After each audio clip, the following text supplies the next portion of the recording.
On ne peut pas vérifier le bien fondé d'une information au-delà de la confiance qu'on accorde à l'organe de presse qu'on consulte.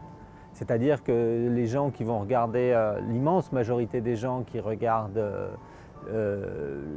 qui tirent leurs informations de Facebook par exemple,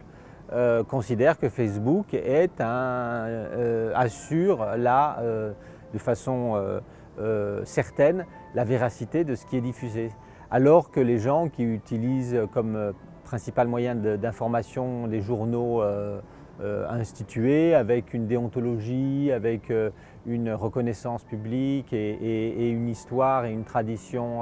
d'information neutre et indépendante, ceux-là auront les mêmes critères par rapport à leur organe d'information. Donc c'est une question d'éducation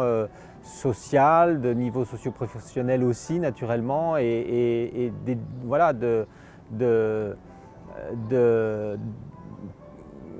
libre arbitre, c'est-à-dire la question importante quand on utilise l'information, et comme je l'ai dit, c'est le cadre même de la démocratie qui est important dans ce contexte,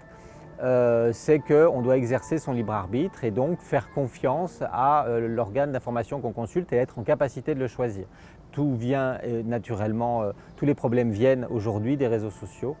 puisque des tas de gens passent, notamment à travers Facebook, dans des chaînes d'information parallèles